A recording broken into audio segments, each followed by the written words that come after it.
అని చెప్పి కాంగ్రెస్ పార్టీ ఇవాళ రాజీవ్ ఆరోగ్యశ్రీ పథకాన్ని అమలు చేస్తుంది. ఇదే కాదు, ఇవాళ మీరు ఆలోచన చేయండి.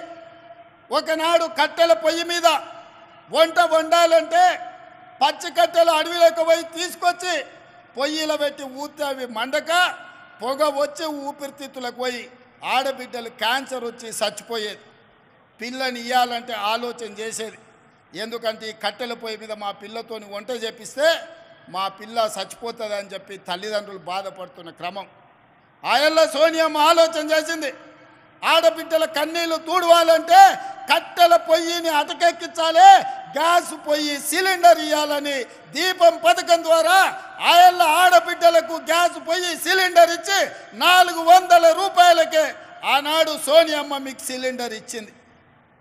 కానీ సోనియమ్మ రాజ్యం పోయినాక కేసీఆర్ నరేంద్ర మోడీ వచ్చి 400 రూపాయల సిలిండర్ను 1200 రూపాయలు చేసి ఆడబిడ్డల సొమ్ము దోసుకొని కేసీఆర్ నరేంద్ర మోడీ ఆడబిడ్డల సొమ్ము అంతా కొల్లగొట్టే ప్రయత్నం చేశారు. మళ్ళా గ్యాస్ పొయ్యి సిలిండర్ అటకెక్కి కట్టెల పొయ్యి మీద వండుకునే పరిస్థితి వచ్చింది. అందుకే ఆలోచన చేసి సోనియమ్మ నాకు చెప్పింది, ఆడబిడ్డల కన్నీళ్లు తూడవాలంటే గ్యాస్ పొయ్యి సిలిండరు 500 రూపాయలకే ఇవ్వాలి అని చెప్తే పెద్దలు ఉత్తమ్ కుమార్ రెడ్డి గారితో మాట్లాడి సివిల్ సప్లైస్ అధికారులతో మాట్లాడి ఇవాళ ప్రతి ఆడబిడ్డకు 500 రూపాయలకే సిలిండర్ ఇస్తున్నాము అని అంటే ఇది ఆడబిడ్డల కోసమే ప్రత్యేకంగా తీసుకొచ్చిన పథకం అని చెప్పి నేను ఈ సందర్భంగా తెలియజేయదలుచుకున్నా. అదేవిధంగా అక్కలారా ఆలోచన చేయండి. ఇంటి కరెంటు బిల్లు కట్టేది ఆడబిడ్డనే. నెల వస్తుందంటేనే బిల్లు కట్టనికే పైసలు తీసి పెట్టాలి, పాలకు పైసలు తీసి పెట్టాలి, పిల్లగాని చదువులకు పైసలు తీసి పెట్టాలి, సిట్టి పైసలకి ఇన్ని పైసలు తీసి పెట్టాలి. ఇన్ని తీసినాక తినడానికి కూడా ఏం మిగిలిన పరిస్థితి మా అక్కలకు. అందుకే మేము పాదయాత్ర చేసినప్పుడు బట్టిగా ఆదిలాబాద్ నుంచి ఖమ్మం నడిచినప్పుడు నేను వివిధ నియోజకవర్గాలలో పాదయాత్ర చేస్తున్నప్పుడు పేదవాళ్ళు వచ్చి అడిగినరు, అన్న భూమి ఉన్నోళ్ళకు ఉచిత కరెంటు ఇస్తున్నావు, భూమి లేని పేదోళ్లకు మాకేమిస్తామని. మా ఇంటి కరెంటు బిల్లు కట్టలేకపోతున్నాం అన్నారు. ఆలోచన చేసి అందుకే గృహలక్ష్మి ద్వారా మీ ఇళ్లలో 200 యూనిట్ల వరకు మీ ఇంటికి ఉచిత కరెంటు ఇచ్చి 0 బిల్లు ద్వారా మిమ్మల్ని ఆదుకోవాలని ఆ పథకాన్ని కూడా బట్టి విక్రమార్క గారు విద్యుత్ శాఖ మంత్రిగా ఇవాళ ఆ పథకాన్ని కూడా అమలు చేయడం జరిగింది. ఇది కూడా ఆడబిడ్డల్ని ఆదుకోవడానికి తీసుకొచ్చిన పథకం.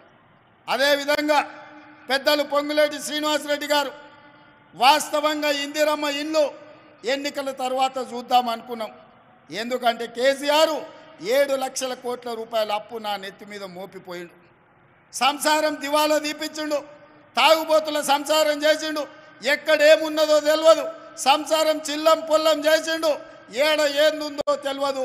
సంసారానికి వచ్చేటప్పటికే ఆగం ఉన్నది. ఇప్పట్లో ఏమి చేయలేననుకున్నా, కానీ అన్ని చక్కదిద్ది చిక్కుముళ్ళిప్పి ఒకటి తర్వాత ఒకటి పరిష్కరించుకుంటూ మీకు ఆర్టీసీ బస్సు ఉచితంగా ప్రయాణం, రాజీవ్ ఆరోగ్యశ్రీ 500 రూపాయలకే సిలిండర్, 200 యూనిట్ల ఉచిత విద్యుత్ ఇవ్వడమే కాకుండా మిత్రుడు పొంగులేటి శ్రీనివాసరెడ్డి గారు పట్టుబట్టి ఎన్నికల కంటే ముందే పేదవాళ్లకు ఇందిరమ్మ ఇల్లు ఇవ్వాలి, నేనే కార్యక్రమాన్ని పెడతా అని చెప్పి భద్రాచలంలో రామచంద్రుడు ఆశీర్వాదంతో మనం మొన్ననే ఇవాళ ఇందిరమ్మ ఇల్లు ప్రతి పేదవాడికి ఇందిరమ్మ ఇల్లు ఇవ్వడం ద్వారా 5 లక్షల రూపాయలు ఇచ్చి మీరు ఇల్లు కట్టుకునేటట్టు, మీరు ఆత్మగౌరవంతో బ్రతికేటట్టు, మీ కుటుంబ గౌరవాన్ని మీరు నిలబెట్టుకునేటట్టు ఇవాళ 4.5 లక్షల ఇల్లు 22,500 కోట్లతోటి ఇవాళ ఒక గొప్ప కార్యక్రమాన్ని తీసుకొని పేదవాళ్లకు ఇండ్లు ఇవ్వాలన్న పథకం తీసుకున్నాం. ఆయన ఏం చెప్పిండు కేసీఆర్, డబ్బా ఇల్లు వద్దు, డబల్ బెడ్రూమ్ ఇల్లు ముద్దు అన్నాడు. ప్రతి పేదవాడికి కొడుకు కోడలు ఉంటే ఆడుంటారు, పండుగ పూట అల్లుడు బిడ్డ వస్తే ఏడవంటారు, కోడి పిల్లను మేక పిల్లను ఉంటే ఏడగట్టేస్తారు, మీకు అందరికీ డబల్ బెడ్రూమ్ ఇల్లు ఇస్తాను కేసీఆర్ 10 ఏళ్ళు ఆశ చూపించాడు. నేను అడుగుతున్న మా ఆడబిడ్డల్ని, మీకెవరికైనా డబల్ బెడ్రూమ్ ఇల్లు వచ్చిందా? ఎవరికైనా మీకు డబుల్ బెడ్రూమ్ ఇల్లు వచ్చిందా? ఈడున్న మా ఆడబిడ్డలకు వచ్చిందా? అబద్ధాలు చెప్పి 10 ఏళ్ళు ఆడబిడ్డల్ని మోసం చేసి మళ్ళీ మోసం చేద్దామనుకుంటే డబుల్ బెడ్రూమ్ ఇల్లు ఇయ్యవా బిడ్డ, నీ లగ్గం చేస్తామని చెప్పి బండకేసి కొట్టిరు కేసీఆర్. అందుకే ఇవాళ పేదవాళ్లకు ఇందిరమ్మ ఇల్లు 5 లక్షల రూపాయలు ఇవ్వడం ద్వారా మీరు కట్టుకోనికే ఇవాళ ఇందిరమ్మ ఇల్లు ఇచ్చినాం. ఇది పేదవాళ్ళ కోసం చేసిన పని కాదా? అదేవిధంగా ఇవాళ మా పెద్దలు బట్టి విక్రమార్క గారు ఆనాడు మహాలక్ష్మి గ్రూపులను లక్షాధికారులు